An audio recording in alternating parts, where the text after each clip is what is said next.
الحج نام چوتھے رکوع کی دوسری آیت وَأَذِّن فِي النَّاسِ بِالْحَجِّ سے ماخوذ ہے۔ زمانہ نزول، اس سورے میں مکی اور مدنی سورتوں کی خصوصیات ملی جلی پائی جاتی ہیں۔ اسی وجہ سے مفسرین میں اس امر پر اختلاف ہوا ہے کہ یہ مکی ہے یا مدنی، لیکن ہمارے نزدیک اس کے مضامین اور انداز بیان کا یہ رنگ اس وجہ سے ہے کہ اس کا ایک حصہ مکی دور کے آخر میں اور دوسرا حصہ مدنی دور کے آغاز میں نازل ہوا ہے، اس لیے دونوں ادوار کی خصوصیات اس میں جمع ہو گئی ہیں۔ ابتدائی حصے کا مضمون اور انداز بیان صاف بتاتا ہے کہ یہ مکہ میں نازل ہوا ہے، اور اغلب یہ ہے کہ مکی زندگی کے آخری دور میں ہجرت سے کچھ پہلے نازل ہوا ہو۔ یہ حصہ آیت 24 وَہُدُوا إِلَى الطَّيِّبِ مِنَ الْقَوْلِ وَہُدُوا إِلَى صِرَاطِ الْحَمِيدِ پر ختم ہوتا ہے۔ اس کے بعد ان الذین کفروا ویصدون عن سبیل اللہ سے یکلخت مضمون کا رنگ بدل جاتا ہے، اور صاف محسوس ہوتا ہے کہ یہاں سے آخر تک کا حصہ مدینہ طیبہ میں نازل ہوا ہے۔ بعید نہیں کہ یہ ہجرت کے بعد پہلے ہی سال ذی الحج میں نازل ہوا ہو، کیونکہ آیت 25 سے 41 تک کا مضمون اسی بات کی نشاندہی کرتا ہے، اور آیت 39-40 کی شان نزول بھی اسی کی موعد ہے۔ اس وقت مہاجرین ابھی تازہ ہی اپنے گھر بار چھوڑ کر مدینے میں آئے تھے۔ حج کے زمانے میں ان کو اپنا شہر اور حج کا اجتماع یاد آ رہا ہوگا، اور یہ بات بری طرح کھل رہی ہوگی کہ مشرکین قریش نے ان پر مسجد حرام کا راستہ تک بند کر دیا ہے۔ اس زمانے میں وہ اس بات کے بھی منتظر ہوں گے کہ جن ظالموں نے ان کو گھروں سے نکالا، مسجد حرام کی زیارت سے محروم کیا اور خدا کا راستہ اختیار کرنے پر ان کی زندگی تک دشوار کر دی، ان کے خلاف جنگ کرنے کی اجازت مل جائے۔ یہ ٹھیک نفسیاتی موقع تھا ان آیات کے نزول کا۔ ان میں پہلے تو حج کا ذکر کرتے ہوئے یہ بتایا گیا ہے کہ یہ مسجد حرام اس لیے بنائی گئی تھی اور یہ حج کا طریقہ اس لیے شروع کیا گیا تھا کہ دنیا میں خدائے واحد کی بندگی کی جائے، مگر آج وہاں شرک ہو رہا ہے اور خدائے واحد کی بندگی کرنے والوں کے لیے اس کے راستے بند کر دیے گئے ہیں۔ اس کے بعد مسلمانوں کو اجازت دے دی گئی ہے کہ وہ ان ظالموں کے خلاف جنگ کریں اور انہیں بے دخل کر کے ملک میں وہ نظام صالح قائم کریں جس میں برائیاں دبیں اور نیکیاں فروغ پائیں۔ ابن عباس، مجاہد، عروہ بن زبیر، زید بن اسلم، مقاتل بن حیان، قتادہ اور دوسرے اکابر مفسرین کا بیان ہے کہ یہ پہلی آیت ہے جس میں مسلمانوں کو جنگ کی اجازت دی گئی،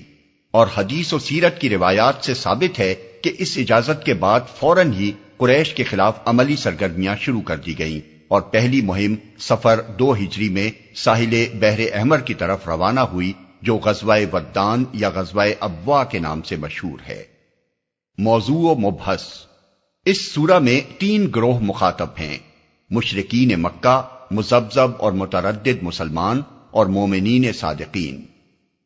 مشرکین سے خطاب کی ابتدا مکے میں کی گئی اور مدینے میں اس کا سلسلہ پورا کیا گیا۔ اس خطاب میں ان کو پورے زور کے ساتھ متنبہ کیا گیا ہے کہ تم نے ضد اور ہٹ دھرمی کے ساتھ اپنے بے بنیاد جاہلانہ خیالات پر اصرار کیا، خدا کو چھوڑ کر ان معبودوں پر اعتماد کیا جن کے پاس کوئی طاقت نہیں ہے، اور خدا کے رسول کو جھٹلا دیا۔ اب تمہارا انجام وہی کچھ ہو کر رہے گا جو تم سے پہلے اس روش پر چلنے والوں کا ہو چکا ہے۔ نبی کو جھٹلا کر اور اپنی قوم کے صالح ترین عنصر کو نشانہ ستم بنا کر تم نے اپنا ہی کچھ بگاڑا ہے۔ اس کے نتیجے میں خدا کا جو غضب تم پر نازل ہوگا، اس سے تمہارے بناوٹی معبود تمہیں نہ بچا سکیں گے۔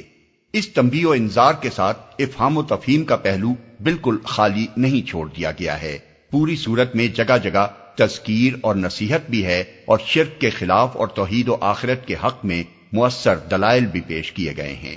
مذبذب مسلمان جو خدا کی بندگی تو قبول کر چکے تھے مگر اس راہ میں کوئی خطرہ برداشت کرنے کے لیے تیار نہ تھے، ان کو خطاب کرتے ہوئے سخت سرزنش کی گئی ہے۔ ان سے کہا گیا ہے کہ یہ آخر کیسا ایمان ہے کہ راحت مسرت عیش نصیب ہو تو خدا تمہارا خدا اور تم اس کے بندے، مگر جہاں خدا کی راہ میں مصیبت آئی اور سختیاں جھیلنی پڑی، پھر نہ خدا تمہارا خدا رہا اور نہ تم اس کے بندے رہے، حالانکہ تم اپنی اس روش سے کسی ایسی مصیبت اور نقصان اور تکلیف کو نہیں ٹال سکتے جو خدا نے تمہارے نصیب میں لکھ دی ہو۔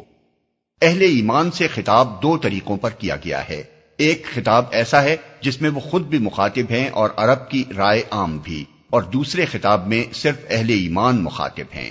پہلے خطاب میں مشرکین مکہ کی اس روش پر گرفت کی گئی ہے کہ انہوں نے مسلمانوں کے لیے مسجد حرام کا راستہ بند کر دیا ہے، حالانکہ مسجد حرام ان کی ذاتی جائیداد نہیں ہے اور وہ کسی کو حج سے روکنے کا حق نہیں رکھتے۔ یہ اعتراض نہ صرف یہ کہ بجائے خود حق بجانب تھا، بلکہ سیاسی حیثیت سے یہ قریش کے خلاف ایک بہت بڑا حربہ بھی تھا۔ اس سے عرب کے تمام دوسرے قبائل کے ذہن میں یہ سوال پیدا کر دیا گیا کہ قریش حرم کے مجاور ہیں یا مالک۔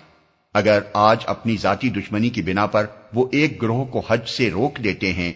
اور اس کو برداشت کر لیا جاتا ہے، تو کیا بعید ہے کہ کل جس سے بھی ان کے تعلقات خراب ہوں اس کو وہ حدود حرم میں داخل ہونے سے روک دیں اور اس کا عمرہ و حج بند کر دیں۔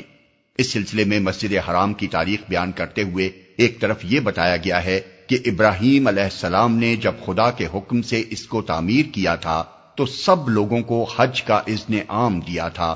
اور وہاں اول روز سے مقامی باشندوں اور باہر سے آنے والوں کے حقوق یکساں قرار دیے گئے تھے۔ دوسری طرف یہ بتایا گیا ہے کہ یہ گھر شرک کے لیے نہیں ہے بلکہ خدائے واحد کی بندگی کے لیے تعمیر ہوا تھا۔ اب یہ کیا غضب ہے کہ وہاں ایک خدا کی بندگی تو ہو ممنوع اور بتوں کی پرستش کے لیے ہو پوری آزادی۔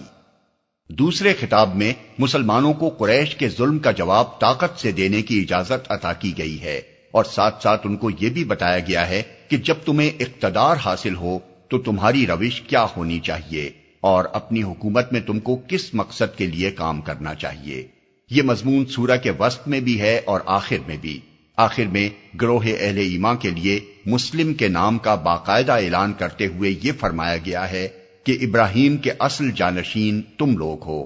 تمہیں اس خدمت کے لیے منتخب کر لیا گیا ہے کہ دنیا میں شہادت علی الناس کے مقام پر کھڑے ہو۔ اب تمہیں اقامت صلاۃ، ایتاء زکوٰۃ اور فعل الخیرات سے اپنی زندگی کو بہترین نمونے کی زندگی بنانا چاہیے، اور اللہ کے اعتماد پر اعلاء کلمۃ اللہ کے لیے جہاد کرنا چاہیے۔ اس موقع پر سورہ بقرہ اور سورہ انفال کے دیباچوں پر بھی نگاہ ڈال لی جائے تو سمجھنے میں زیادہ سہولت ہوگی۔